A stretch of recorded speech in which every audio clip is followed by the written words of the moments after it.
All right, we're going live. Coming at you at 3:17 a.m. If any of you up, come on and join in. Another edition of Val's Monologues coming at you. Now, I hope you're not hearing what I'm hearing, because I'm hearing the echo. And I've been doing my best to get this echo out the past 2 hours. But we're going to go ahead and move forward, and see how this turns out when I press the stop button. Hope you guys had a great week. I have. Production is one thing, living is another, and hey, we're living, darling. So, I wanted to, talk to you about a couple of things. That's been running through my mind. Went to the movie theaters a couple times. Well, actually one time, but I saw two good movies, or two relevant movies this weekend. You see the title of this particular session, and eBay does suck. I'm going to get into that a little bit later, but I want to first send a couple shots out to a couple businesses out there. First one is Body by Inches, owned by Mr. Michael, the Cyborg. And you can find it at 6703 Shannon Parkway, Suite 3 in Union City, 30291. Get in touch with the Cyborg. Michael will get you right. Okay. Also, want to send a shout out to Quality Automotive in Dallas, Georgia. And you can find them at 202 White Park Drive in Dallas, Georgia, 30132. You can call them at 678-224-6281. Owned by Mr. Q Arrington, Quentin Arrington. Has a booming car business, detail business along with that too. So you can call them up and get your car detailed. Also, get a new one while you're waiting. Want to send a shout out to Computer Love. And that's Compute with a K, KOMPUTER. Love.com. And I'm getting a little feedback. Hold on one second. Hopefully that'll correct it. But yeah, you can find his website, computerlove.com. Has a bang-up work from home program. Also fixes computers. And just an expert in that field. He knows what he's talking about. I need to write out a lot of these shots out now. But had a good week. Got some new projects on the horizon. Y'all go ahead and be on the lookout for another session of the Answer Game podcast that's coming at you. If you want to keep more informed what's going on with the Answer Game, you can find us. We actually have a page on Facebook, the Answer Game podcast Facebook page. You can also find us on Instagram. That is answer_game_podcast. Okay. You can also find us on Spreaker. That's a big thing right now. Go ahead and find us on Spreaker. Answer Game Podcast with Val's Monologues. Become a follower. Because this is not just a broadcast. This is a movement. We're really going to have some fun.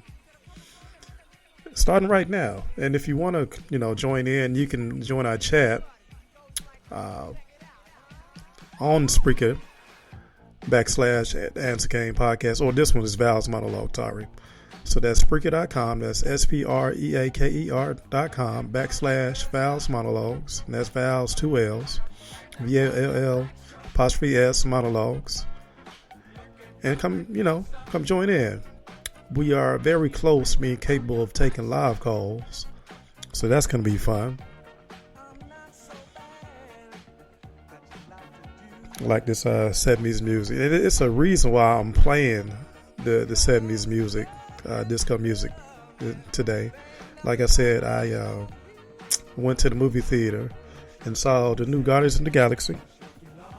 And, getting out the movie theater, I was, like 50-50 because, after, getting out the movie theater and doing research, some more background on the movie, it was really made for the comic book heads. If you were a comic book buff, it was a lot of references to those old school comic books. And, being that they are comic books, Marvel comic books, is some deeper meanings, a whole lot of deeper meanings. And I was going to do a monologue on that because I say deeper meanings. It was the relationship factor was explored a lot. You had the father-son with Eco and Star-Lord. You had the earthly love with Star-Lord and Gamora. Opposites attract with Drax and Mantis. Talk about the relationship of friendship between Rocket Raccoon and Yondu. Yondu and the Sylvester Stallone character with the mentor-mentee. Yondu and Star-Lord. Earthly father and son relationship. A lot of relationships themes that were discussed in the movie. I'll talk about the deeper meaning. So if you want to, get that or see that movie and study that, I do recommend it. I'm of the mindset now that I'd rather watch these movies in the home. I'm really working on getting a big screen and getting that stereo sound system because that's really why I go to the movies, because I like to enjoy that particular part of the movie. The stereo sound, the big screen, the pull-out chair, all that good stuff. I don't mind paying that $15 for that. But now, of course, with these premieres, it's going to be crowded, and you're sort of like a prisoner to the competition. Let's say the other people in the movie theater. And personally, I like my freedom, and as I'm getting more mature, as I'm been on this earth more years, I personally like my freedom. So, but it's a good movie to see nonetheless. And the next movie I saw this weekend, I finally saw The Founder. Figured out a way to see that on my computer. Shout out to Jason. And saw it tonight because I've been meaning to see it for a long time. I was waiting for it to come out of the movie theater, and from seeing, I understand why it didn't, because it was McDonald's most spoken about, but because I always heard the story of Ray Kroc, that he was a visionary, that he did it the right way, build an empire off of sweat, blood, and tears, all that good stuff. And he did build that empire, and it was some blood and it was some tears, but a lot of that came from him putting knives in people's backs. Specifically McDonald's brothers. The way the movie portrayed Dick Maurice McDonald, they put him as, sour saps, like some squares, just were meant to be taken over, that type of thing. And Ray Kroc did, but he didn't do it with what he did with it with a lack of integrity, I'm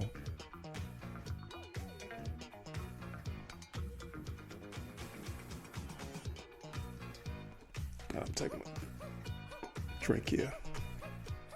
I mean, he really is a piece of shit. He really is. First off, he stole the concept. I mentioned he stole the concept from McDonald's brothers.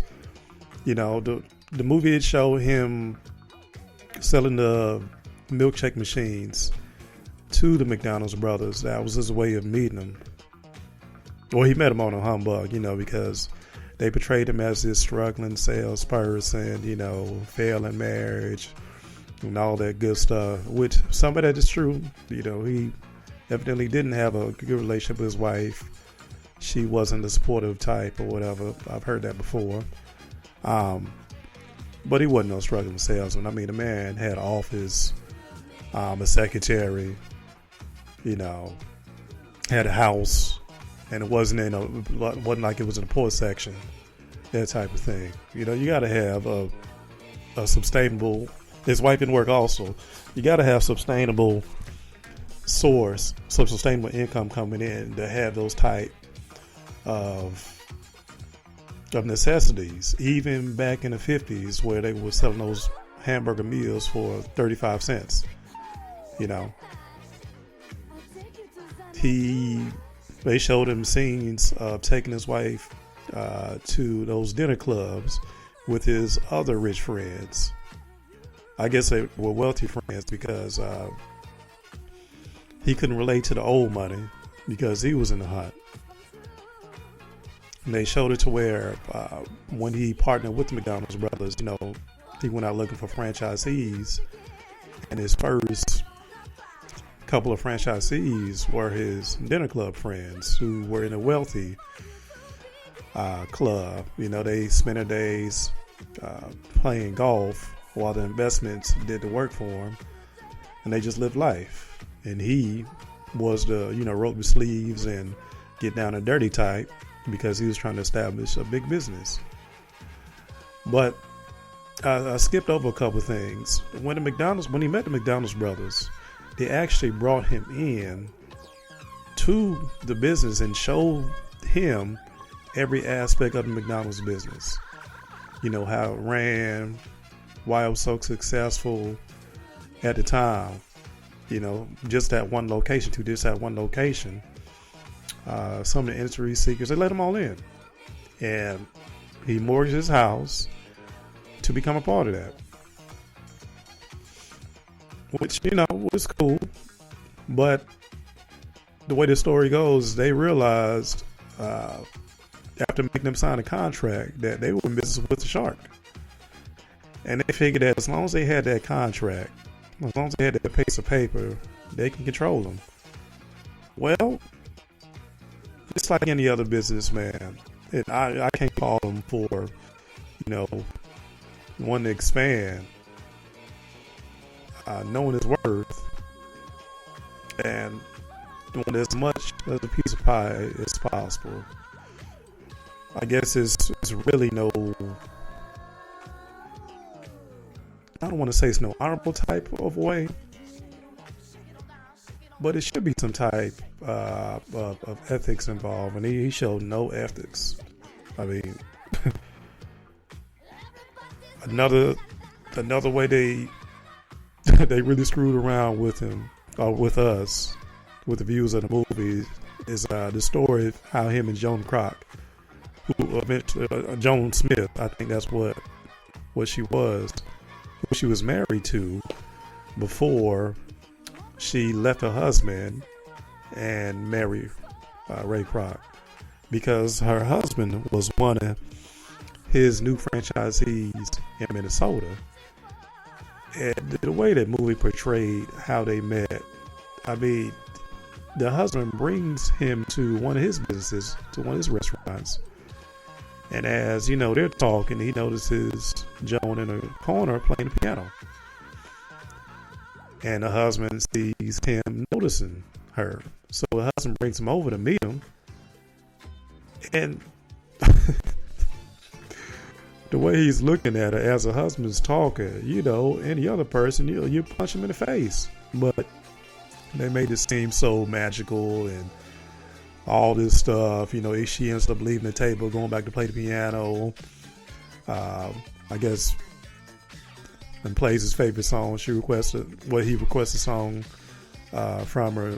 She starts playing. He goes over, leaves the table from where the husband is sitting, and goes over and starts playing the piano with her.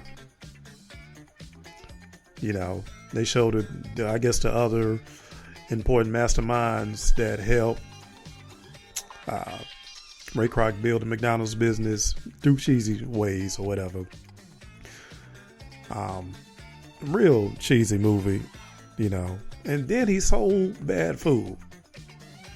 And knew it was bad food. He just wanted to make a profit though. The milkshakes.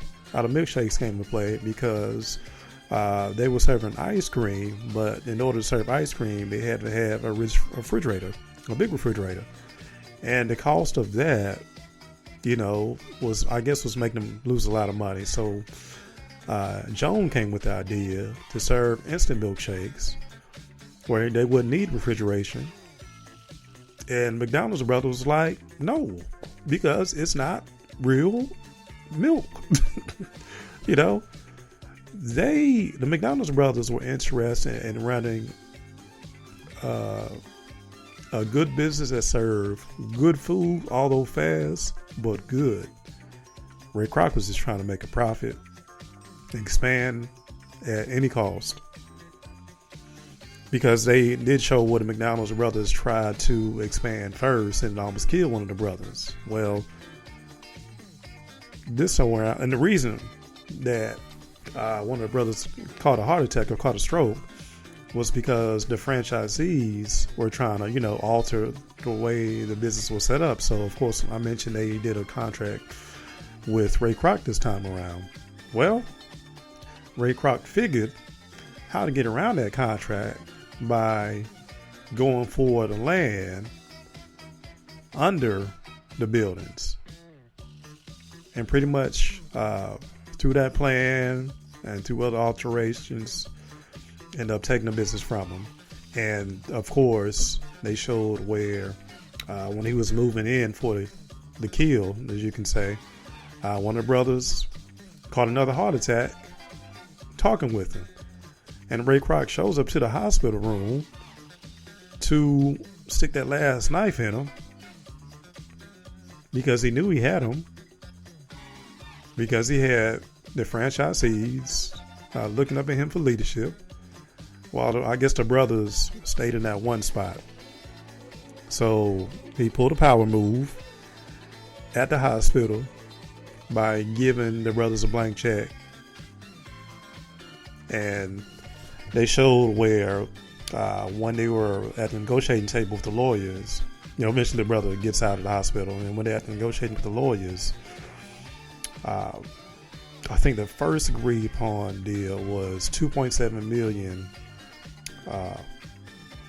not a piece, but total for both the brothers, plus 1% royalties for using McDonald's name, and it was something else.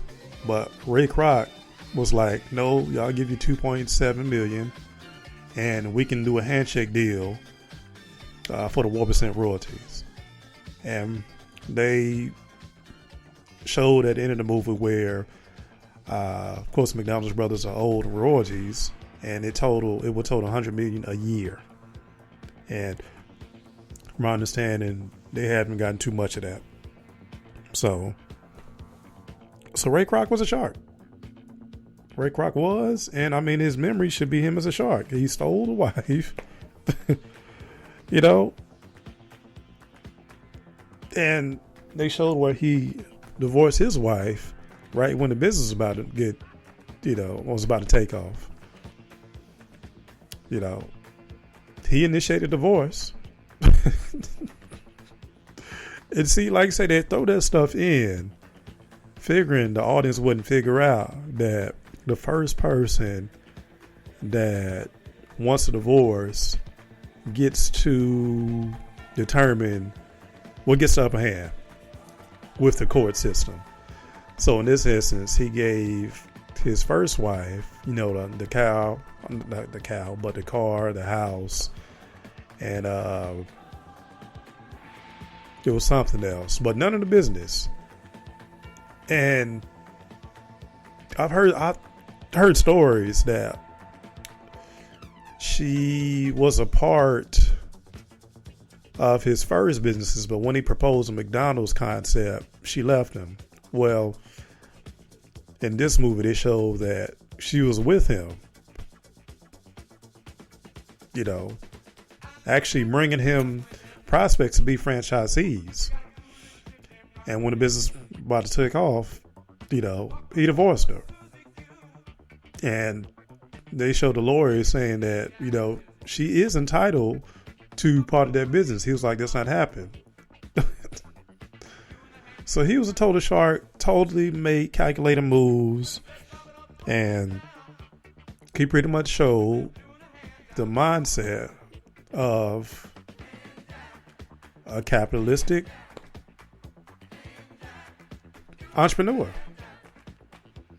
You're in Atlanta Sharks, or you're in a sea of sharks, and the strongest one wins. No type of relationships, no type of integrity. It's all about the money, baby. And I mention that because I had an encounter with eBay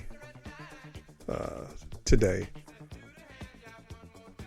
because I was using eBay to sell a couple of things, and I had a pretty good start to eBay. I could have a thriving business if I kept it.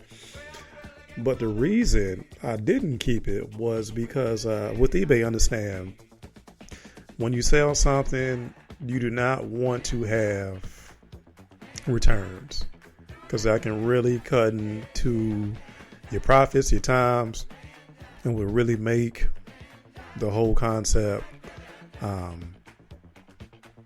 obsolete. It'd be a waste of time. And this is what happened to me with eBay. I'm not going to tell you what I sold because I'm going to start selling them again. But trust me, it was a needed item, and I was on my way. And it just so happened that back to back, two big money items were returned, and it couldn't come at a bad time. And I had to return the items.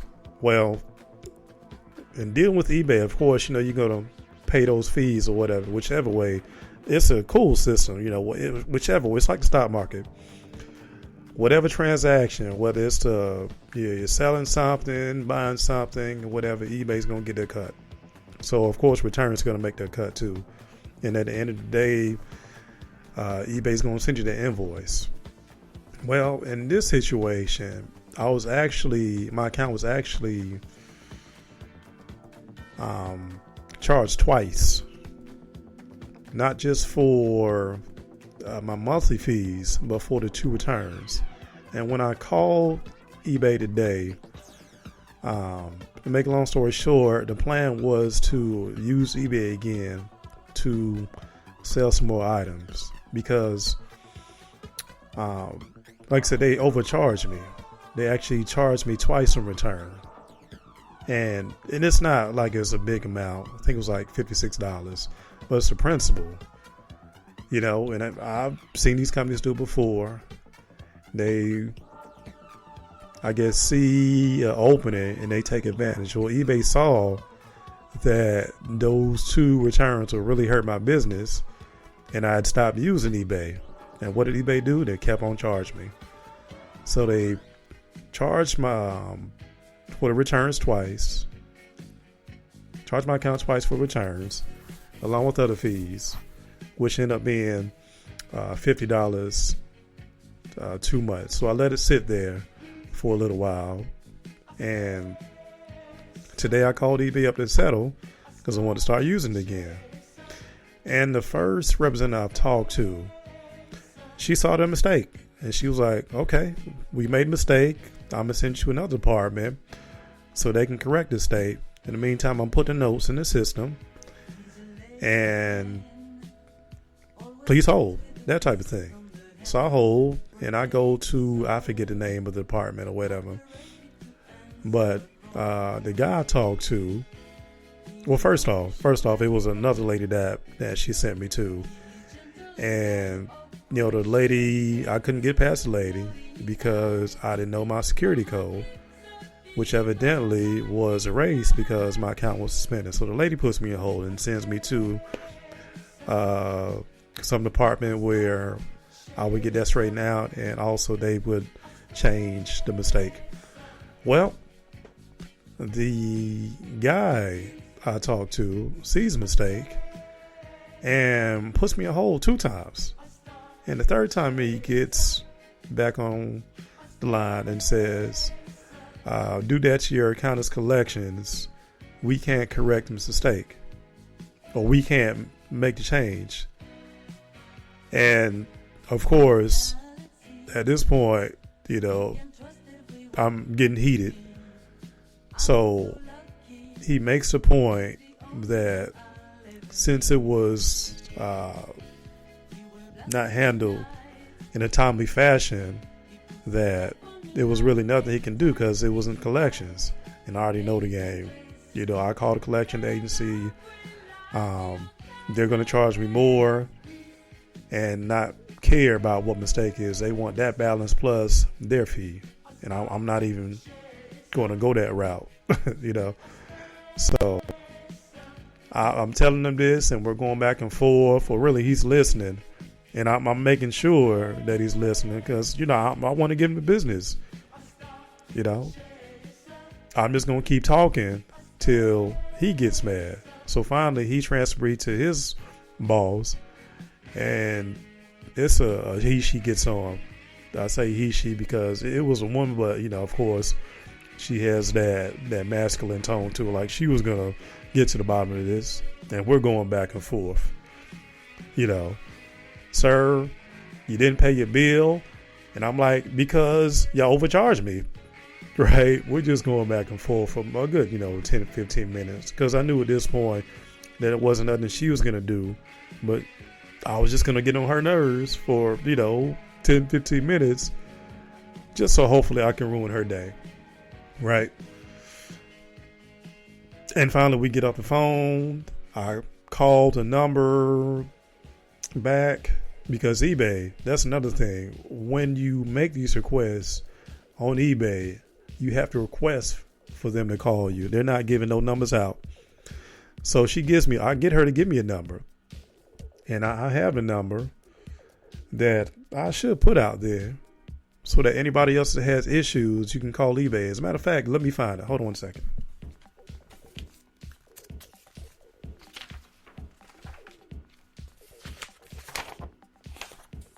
Hold on.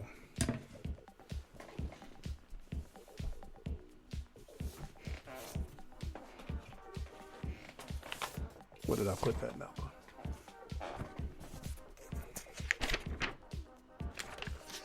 I got it here somewhere.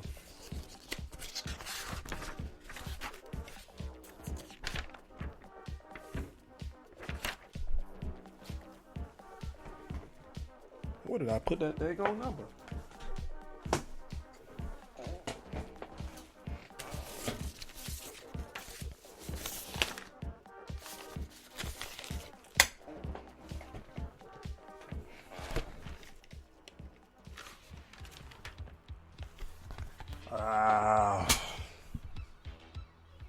Well, anyway, if you want the number, you can email me at Valholdness at Great Atlanta Signing Services. By the way, for your notary needs, check out GreatAtlantaSigningService.com. We are a 24-hour motor notary, and we have a lot of services, and we cover a lot of zip codes. So try me out at GreatAtlantaSigningServices.com. Little plug, got to get that in there. But I got that number around here somewhere. I don't know what I did with it. But if you want it, let me know, and I'll find it one of these days. But to finish a point, that's what these companies do. They find openings and they take advantage. No matter what the situation is, if they have the upper hand, they're going to take advantage. And of course, this here is not going to, put me in a poorhouse, mess my credit or anything, because I can get that off. I can get this inquiry off like nothing. I'm not worried about that. But for the people that, let's say that, they might be dependent on selling an item to eat or whatever. I mean, this could really you know, this could really be something. But eBay doesn't care because either way, they're going to make money. That's the way the system is. It's a messed up system, but that's capitalism for you. And it's not, I use eBay as an example because I talked today, but I've seen the same thing with, the utility companies, the AT&T, all these other companies, the banks especially, like to do this type of stuff because they know when they figure that if your account is low, they can get a little bit more money if your account is overdrawn. If you're in a bad position, they don't care that you're in that position. That's just another way for them to take advantage of you. It's real messed up. But they got that blueprint from McDonald's. Same way Ray Kroc took advantage of McDonald's brothers. It's the same way the eBays, Microsofts, of the world, will take advantage of no type of ethics. Ain't no friends. we gonna win.